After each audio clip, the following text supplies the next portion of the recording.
할렐루야. 오늘부터 주일 일부 예배와 꿈나무 예배가 시작되었습니다. 아마 지금 우리 1층 소예배실에는 꿈나무 예배가 드려지고, 또 교육과 배기로회에서는 우리 푸른 나무 예배가 드려지고 있을 거라고 믿습니다. 그동안 우리 주일학교 예배가 진행되지 못한 것에 대한 안타까움이 많습니다. 그 중에 가장 큰 이유가 사실 코로나 때문이 아니라 공간 때문이었죠. 제한된 공간에서 제한된 인원으로 예배해야 되다 보니까 똑같은 영혼임에도 불구하고 어른들이 소예배실에 내려가고 또 식당에 내려가고 배기로에 들어가게 되고, 그러다 보니까 우리 아이들이 예배해야 할 자리를 잃어버렸습니다. 다른 말이지만 그래서 교육관 건축이 중요한 이유이기도 하고, 어쨌든 오늘부터 다시 예배가 시작되어지는데, 우리는 이런 환경, 저런 이유 때문에 내려놓기도 하고 붙잡기도 합니다. 변명이죠. 그런데 예배마저도 그 변명의 하나의 거리가 된다면 저는 그것은 굉장히 문제라고 봅니다. 하나님이 예배자를 찾으신다라고 했고, 예배를 통하여 우리는 하나님과의 굉장한 소통을 경험하게 됩니다. 그래서 다시는 중단 없는 예배가 이어질 수 있도록 우리 주일학교가 다시 한 번 더 예배 사역과 또 계획하고 있는 사역들이 왕성히 일어나서 주일학교가 다시 살아날 수 있도록 여러분 독려해 주시고 기도해 주시는 우리 어른들이 되셨으면 좋겠습니다. 오늘은 갈라디아서 3장에 있는 말씀, 믿음으로 어렵게 되는 복이란 제목으로 말씀을 드립니다. 여러분, 믿음으로 우리가 하나님께 받는 것이 참 많습니다. 믿음 때문에 경험하는 것이 굉장히 많이 있어요. 가장 크게 믿음 때문에 우리가 하나님께 받는 것이 구원입니다. 구원은 믿음으로 받습니다. 세상 그 어떤 값을 지불한다 할지라도 구원은 해당되지 않습니다. 오직 믿음으로 말미암아 얻는 것이 바로 구원입니다. 그리고 또 하나, 오늘 본문을 통해서 보게 되면 믿음으로 말미암아 하나님으로부터 주어지는 것이 또 하나가 있습니다. 복입니다. 우리가 물론 복이라고 말하면 세상에서 잘 되는 것, 잘 사는 것, 건강하는 것, 그것도 포함입니다. 그러나 성경이 말하는 복, 하나님이 말하는 복은 사실 근본적인 복입니다. 어찌 보면 많은 물고기를 가져다 주는 것보다 물고기를 잡는 법, 세상을 잘 사는 것보다 세상을 지혜롭게 살아갈 수 있는 복, 말씀 붙들고 세상을 이기는 복, 믿음으로 말미암아 주어지는 복입니다. 오늘 성경은 우리에게 그 믿음으로 말미암은 복에 대해서 말씀해 주고 있습니다. 먼저 갈라디아서 2장 16절의 말씀을 같이 한번 읽어보겠습니다. 사람이 의롭게 되는 것은 율법의 행위로 말미암음이 아니요 오직 예수 그리스도를 믿음으로 말미암는 줄 알므로 우리도 그리스도 예수를 믿나니 이는 우리가 율법의 행위로서가 아니고 그리스도를 믿음으로써 어렵다함을 얻으려 함이라. 율법의 행위로서는 어렵다함을 얻을 육체가 없느니라. 아멘입니다. 여러분, 사실 이 갈라디아서는 금방 읽었던 이 2장 16절 말씀이 갈라디아서 전체의 주제라고 말씀을 드릴 수 있습니다. 그러니까 이 말씀이 말씀하고 있는 대로 우리 인간은 율법으로 말미암아 세상의 그 어떤 것으로 말미암아 어렵게 될 수가 없고 오직 예수 그리스도를 믿는 그 믿음 때문에 하나님 앞에 어렵게 된다라고 하는 것입니다. 그래서 이 주제 갈라디아서 2장 16절 이 말씀이 사실 갈라디아서에서는 여러 군데 나오고 있고 또 그것을 여러 가지 모양으로 설명해 주고 있는데, 오늘 우리가 본문으로 하고 있는 이 3장에서는 믿음으로 어렵게 된다는 이 사실에 대하여 아브라함을 끄집어내어서 아브라함을 통해서 우리에게 증명하고 아브라함을 통해서 믿음으로 말미암는 복에 대해서 말씀해 주려는 것입니다. 3장 6절의 말씀을 같이 한번 보십시오.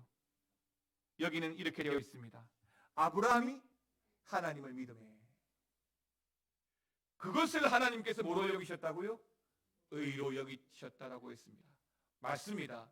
하나님을 믿은 것은 아브라함입니다. 그런데 하나님은 아브라함이 믿은 그 믿음을 의로 여기셨다라고 했습니다. 그러니까 이 말씀을 풀어서 말씀을 드리면 아브라함이 하나님을 믿을 때에 비로소 의롭게 되었다는 말인 것이죠.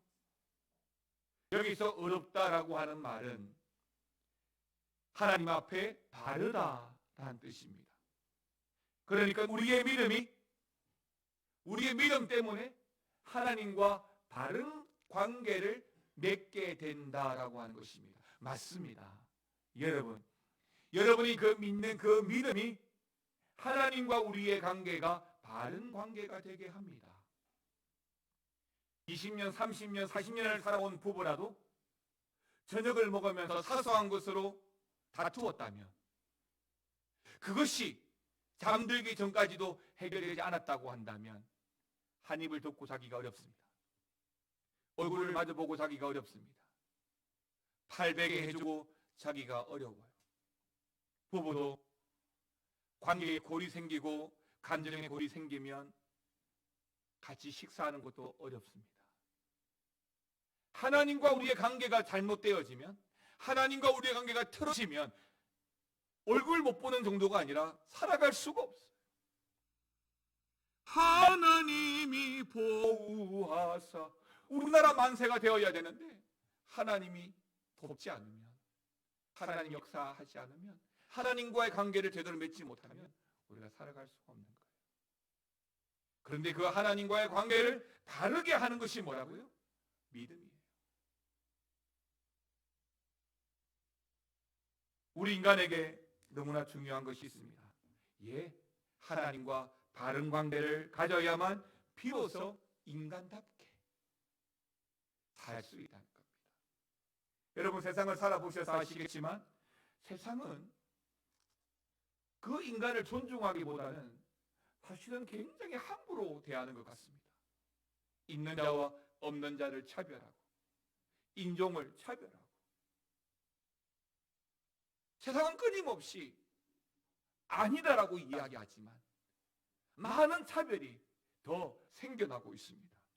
그러나 성경은 인간을 그 어떤 존재보다도 귀하게 보고 가치 있게 보고 소중하게 봅니다. 왜요?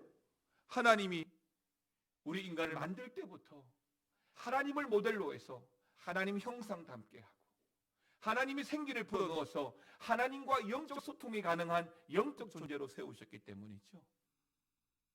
때문에 인간은 세상 그 무엇보다도, 세상의 어떤 꽃들보다도 가장 아름답고 가장 가치하고 가장 존귀하다고 말씀드릴 수가 있습니다. 여러분, 그런 의미에서 우리 옆 사람에게 이렇게 한번 인사하십시다. 당신은 정말 존귀합니다.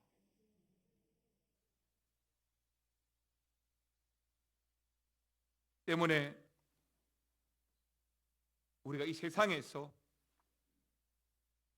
하나님의 그 존귀로움에, 하나님께서 그 아름답게 여기심에, 또 귀하게 여기심에 소중하고 귀한 존재로 살아갈 수가 있습니다. 그런데요, 세상이 우리를 그렇게 대해주지 않는 거예요. 좀 심하게 말하면 세상 우리를 너무 막대하는 것 같아요. 너무 차별하는 것 같아요. 물론 그렇게 잘 대해주고 싶지 않는 사람들도 많이 있습니다. 뉴스에 나올 법한 가정을 파탄시키고 생명을 경시하여서 생명을 함으로 하는 사람들, 자기의 이익을 따라서 사기든 무엇이든 많은 사람들을 고통에 빠지게 하는 사람들. 그런데 이렇게 된 이유가 무엇일까요? 성경은요, 그 이유를 세 가지 말하는데 하나가 하나님을 떠났기 때문이라고 말합니다. 하나님 떠났기 때문에 우리 인간이 세상으로부터 이렇게 막대함을 당하는 거예요.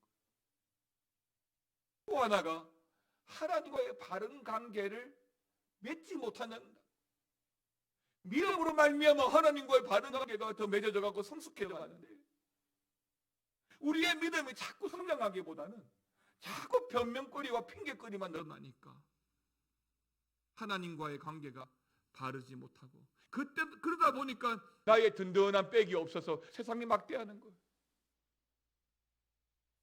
또 하나, 죄 때문에, 이 마귀라는 놈이 이 죄 때문에 자꾸 하나님과 우리의 관계가 멀어지는 거예요. 그런데요, 이제는 성경 말씀이, 오늘 말씀이 하나님 앞에서 우리더러 어렵다라고 말합니다. 세상은 막대하는데 하나님이 여전히 우리를 어렵다 한다라고 말합니다. 즉 하나님과 바른 관계를 가지게 될 때에 비로소 제대로 된 삶을 산다라고 하는 것이죠. 그런데요, 제가 계속 갈라디아서를 보면서 계속 말씀드리고 있는 것처럼 이 하나님과의 바른 관계는 율법이 아니에요. 율법으로 대표되는 어떤 행위, 드러나는 어떤 것으로 말미암아 맺어지는 것이 아닙니다. 우리의 자격이나 조건, 지위나 신분 때문에 하나님과의 관계를 맺는 게 아닙니다. 심지어 성경은 사람이 자신의 공로를 많이 쌓았거나 선한 일을 많이 한다고 해서 하나님께로부터 어렵다라고 인정받는 것이 아니라고 단호하게 말해줍니다. 세상을 보면 참 착하게 사는 사람들이 있습니다. 정말 존경스러울 만큼 아름답게 사시는 분들도 있더라고요. 박수를 받을 만하고 충분히 상 받을 만하고 존경받을 만한 분들도 많이 있습니다. 그런데요, 그런 것 때문에 하나님께서 잘했다, 어렵다라고 인정하지 않습니다. 세상은 그러한 공의, 의로움, 드러나는 모든 것들을 중요시하고 신성시하기도 하죠. 그래서 우리 교회 보고 교회도 그래야 되는 거 아니야? 예수 믿는 사람들이라면 그렇게 살아야 되는 거 아니야? 라고 말합니다. 덧붙이기를 그것이 구원받는 조건 아니야? 라고 생각하고 그렇게 요구하고 그렇게 말합니다. 맞습니다. 맞아요.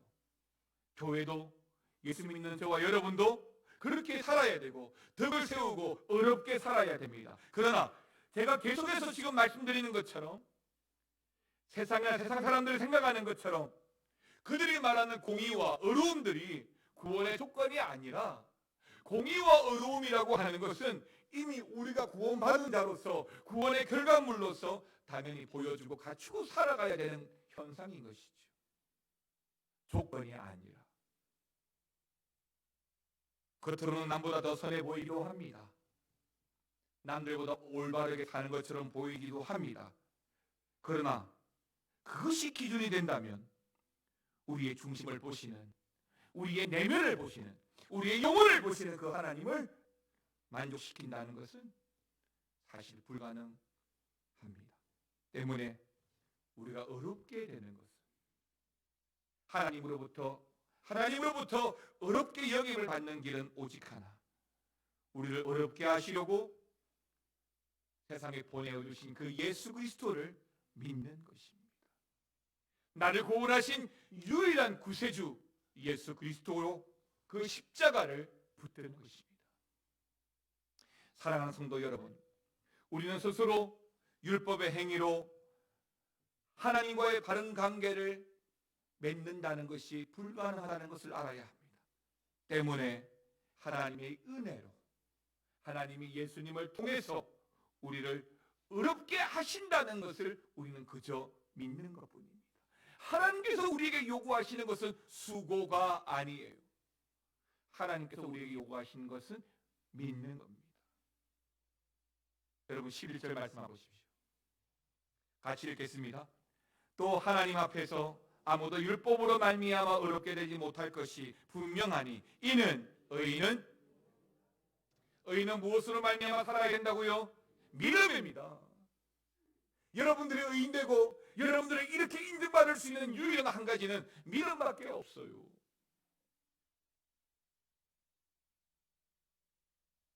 이게 바로 기독교의 핵심입니다. 평생 우리 성도들이 붙잡고 살아가야 될 핵심이에요.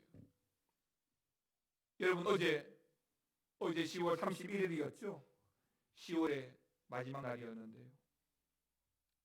우리 교회 성도들 중에 몇 분은 10월의 마지막 밤 하니까 노래 제목이 생각난다 그러시던데, 어제는 교회가 대청소를 했습니다. 그런데 혹시 여러분 아십니까? 어제 교회가 한 대청소가 올해 2020년 우리 교회 첫 사역이었어요. 공식적인 첫 사역. 아무것도 못했어요. 특별 새벽 기도회도 못했어요. 바자회도 못했어요. 성경학교 수련회 아무것도 못했습니다. 올해 첫 사역이 대청소였어요. 감격스럽더라고요. 감사하더라고요. 하나도 못할 줄 알았는데 그래도 공식적으로 첫 사역을 할 수 있게 되어서, 그리고 첫 사역을 시작하면서 교회를 쓸고 닦으며 깨끗함으로 예배할 수 있다는 것이 참 감사하더라고요. 그런데요, 이 10월 31일은 또한 우리 기독교의 역사에 있어서도 아주 중요한 기념일 중에 한 날입니다. 지금으로부터 503년 전 1517년 10월 31일에 독일의 마틴 루터 목사님이 구교인 가톨릭에서부터 종교개혁의 신호탄을 올린 날이기도 합니다. 바로 그 종교개혁에서 이 루터가 가장 중요하게 주장했던 내용 중에 하나가 바로 오직 믿음으로, 라틴어로 솔라 피데였습니다. 솔라 피데가 왜 중요하냐? 솔라 피데 때문에 하나님으로부터 의롭다라고 얘기받거든요. 다시 말하면 내가 오직 믿음으로 살아가게 될 때에 하나님과의 바른 관계가 되고, 하나님과 온전히 소통하게 되면 내가 말하지 않아도 하나님의 마음을 알게 되고, 또 하나님도 우리의 마음을 알아주시니까요. 감기가 틀어지게 되면 아무리 부르짖어도 응답받지 못하니까요. 근데 이 솔라 피데 때문에, 오직 믿음 때문에 하나님과의 그 바른 관계가 되고, 그 때문에 하나님과 우리의 관계가 원활해지니까요. 그 전에 가톨릭에서는 인간 스스로의 행위로 또는 자신의 공로로 어렵게 된다라고 주장한 적이 있었습니다. 또 자녀나 부모가 믿지 않고 먼저 죽어서도 남아있는 가족이 전심으로 기도하고 또 헌금하면 지옥에 있는 자식은 연옥으로 올릴 수 있고, 연옥에 있는 부모도 천국으로 올릴 수 있다고 여겼습니다. 참 쉽습니다. 편리하게 믿을 것 같으면 저도 가톨릭을 갔으면 좋겠습니다. 할 거 안 할 거 다 할 수 있습니다. 술이든 담배든 다 할 수 있어요. 우리나라 전도의 가장 큰 문제 요인이었던 제사도 얼마든지 할 수 있습니다. 그리고 예수 믿으라 합니다. 그리고 거룩하라고 합니다. 거룩이 무엇인가요? 근데 루터 목사님이 이것을 뒤집어 놓은 거예요. 세상에서 얼마든지 딴짓하고 살다가 헌금 많이 했다고 해서 구원받는 것이 아니라고. 오직 믿음으로 구원받는 것이라고. 그리고 정말 제대로 예수 믿는다고 한다면 예수 믿는 자답게 사는 것이 우리가 드러내고 살아가는 의로움이야. 그만큼 우리 기독교에서는 사람의 행위와 수고가 중요하지 않다는 것이 아니라 오직 믿음으로 어렵게 된다는 것이 중요한 핵심이라고 말씀하고 있는 것입니다. 그런데 오늘 성경이 믿음으로 어렵게 되는 이 복에 대해서 어떻게 증명하고 있냐면, 첫 번째로 아브라함을 통해서 증명하고 있다는 것입니다. 여러분, 교회를 다니시고 성경을 읽으시면서 여러분이 쉽게 오해하는 한 가지가 있습니다. 어느 정도 신앙생활을 하셨던 분들도 이런 오해를 하시는 경우가 있는데요, 그것은 구약 시대에는 율법과 행위로 구원을 받을 수 있었는데 신약 시대, 즉 예수님이 오고 나서야 비로소 믿음으로 구원받게 되었다라고 하는 것입니다. 물론 구약 시대 사람들, 유대인들은 그들이 율법을 지켜서 하나님과의 바른 관계를 맺고 그것 때문에 하나님을 바라보았던 것이 사실입니다. 그런데 그게 안 되기 때문에, 그게 안 되었기 때문에 결국 신약 시대에 예수님께서 믿음으로 구원받는 길을 열어놓아 주셨던 것입니다. 여러분들이 성경에만 기록되어 있는 613가지의 율법을 다 지킨다고 할 수 있다면 구원받을 수 있겠지요. 그게 안 되니까 예수님의 십자가가 주어졌고 그 십자가를 붙잡으면 구원의 길을 열어주셨던 것입니다. 그러니까 하나님과의 바른 관계를 맺는 방법이 구약 때 다르고 신약 때 달랐다라고 이야기하는데 그게 아니라는 것입니다. 구약 때나 신약 때나 모두 율법이나 사람의 행위가 아니라 오직 믿음으로만 하나님과의 관계를 바르게 맺을 수 있는데 그 모델로 제시한 인물이 바로 구약의 대표적인 사람, 바로 아브라함인 것입니다. 3장 6절에서 아브라함이 하나님을 믿음에 그것을 의로 여기셨다라고 했습니다. 아브라함은 유대인들에게 있어서 혈통의 중심이요 유대인 조상으로 여기는 사람입니다. 뿐만 아니라 유대인들은 아브라함이 가진 신앙을 자신들의 신앙으로 삼았고 아브라함이 만난 하나님을 그들의 하나님으로 모시고 살아왔습니다. 그러니까 아브라함은 유대인들에게 있어서 신앙의 시작이다 라고 말씀드릴 수 있는 것입니다. 그런데 그 아브라함이 하나님과의 바른 관계를 맺는 방법이 역시 믿음이었다는 것이죠. 아브라함의 어떤 수고와 행위가 아니라 믿음이었습니다. 창세기 15장에 보게 되면 하나님이 아브라함을 어렵다라고 인정하시는 장면이 나옵니다. 그러니까 하나님과 아브라함이 비로소 바른 관계를 맺는 장면이 나오는데요. 당시 아브라함에게는 아들이 없었습니다. 자손이 없었습니다. 그런데 하나님이 아브라함에게 하늘의 별과 같이 바다의 모래같이 수많은 자손들을 약속해 주신 거예요. 현재무자한데 그때 아브라함이 이 하나님의 말씀을 정말 무식할 정도로 믿었습니다. 그런데 하나님이 그 아브라함의 그 믿음을 보시고 귀하게 여기시고 어렵게 여기신 것입니다. 창세기 15장 당시 아브라함의 정확한 나이는 잘 모르겠습니다. 80세 이상 아마 90세쯤 되었을 것입니다. 그런데 창세기 15장 이후 17장에 들어가서 아브라함의 나이가 99세가 됩니다. 그때가 되었어야 99세가 되었어야 아브라함이 그때 무엇을 합니까? 할례를 받습니다. 창세기 15장에서 그런데 17장에 와서 겨우 할례를 받습니다. 그리고 창세기 15장 이후로 약 450년이 지나고 나서야 처음으로 제대로 된 율법이 주어지게 됩니다. 결국 할례를 행하기 전에 율법이 생기기 전에 이미 아브라함은 하나님과의 바른 관계를 맺고 그 믿음 때문에 어렵다 여김을 받은 것입니다. 그런데 유대인들이 그리고 이 갈라디아서 본문에 계속해서 등장하고 있는 이 거짓 선생들이 예수를 믿는 것만으로는 부족하다고 말하고 그 때문에 할례도 받아야 한다고 이야기하고 율법도 지켜야 한다고 말했던 것입니다. 그게 아니라는 것입니다. 아브라함이 할례를 받기 전에 율법을 행하기 전에 하나님의 말씀을 믿음으로 어렵게 여김 받았듯이 저와 여러분도 그 믿음 때문에 하나님과의 관계가 바르게 되고 하나님으로부터 어렵게 되는 복을 받는 것입니다. 여러분 3장 7절 말씀 같이 한번 읽어봅시다. 같이 읽겠습니다. 그런즉 믿음으로 말미암은 자들은 아브라함의 자손인 줄 알지어다. 우리 혈통적으로 아브라함과 아무런 관계가 없습니다. 그런데 믿음 때문에 아브라함의 자손이 된다라고 했습니다. 즉 믿음으로 하나님께 나오는 자가 아브라함과 같은 하나님의 자녀라는 것입니다.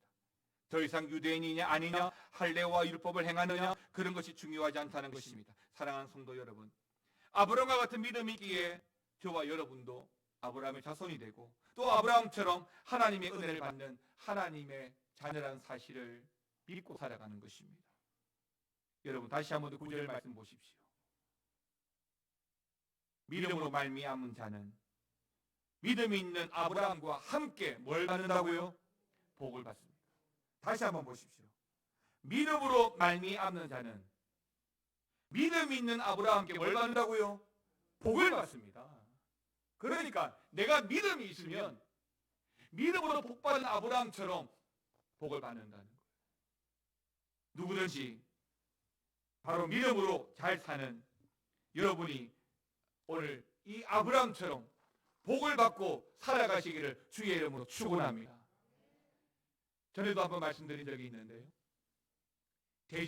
대전시 중구에 가면 뿌리산 혹은 뿌리공원이 있습니다. 그곳에는 현재 244개의 우리나라 성시 조형물과 그 성시에 대한 유래물들이 기록이 되어 있는데요. 저도 아내랑 한번 가본 적이 있었습니다. 그곳에서는 우리 가문이 어떤 가문인지, 그 뿌리는 누구인지, 가장 대표되는 사람은 누구인지가 잘 나와 있었습니다. 그래서 제가 강씨이지 않습니까? 제가 아는 강씨 중에 위인 중에 유명한 사람은 한 사람밖에 없거든요. 여러분 생각하시는 고구려의 명장 강감찬 장군밖에 없습니다. 혹시 그 강감찬 장군이 강씨, 저의 조상이 맞는지 확인해 보고 싶었습니다. 맞았습니다. 저의 조상이 맞았습니다. 그래서 제가 그걸 확인하고 제 아내에게 한껏 뽐내었습니다. 보라고, 우리 집안이 장군 집안이라고, 내가 장군의 자손이라고 한참 뽀겼죠. 그러고 나서 또 한참 올라가고 또 올라가는데 그 이 정상에는 왕족들의 조형물들만 있었는데 바로 거기에 아내의 성씨가 있었던 것이죠. 신라 제27대 왕으로 최초의 여왕인 선덕 여왕의 후예였던 것입니다. 그걸 보고 나서 괜히 갔다 싶었습니다. 하지만 우리가 누구의 후손인지는 무슨 상관이 있겠습니까? 오늘 저와 여러분은 믿음으로 말미암아 아브라함의 후손이 되고 믿음 때문에 하나님의 자녀가 되어온 줄 믿습니다. 그렇습니다. 믿음으로 하나님께 나아가는 자는 모두가 다 아브라함의 자손이에요. 그리고 아브라함이 받은 구원의 복, 아브라함이 받은 복, 하나님의 백성과 자녀가 되는 복을 받은 것이고 더 나아가서 영원히 돌봐주시고 지켜주시는 그 복, 아브라함이 받은 그 복, 오늘 우리가 믿음으로 어렵게 되는 그 복과 함께 받아 누리고 살아가게 될 줄 믿습니다. 사랑하는 성도 여러분, 성경은 분명히 아브라함을 소개시켜주면서 믿음으로 말미암은 복을 말씀해주고 있습니다. 예수 잘 믿으십시오. 예수 잘 믿고 살아가야 하나님의 복을 경험하게 되는 줄 믿습니다. 함께 찬양하시겠습니다. 내 평생 사는 동안에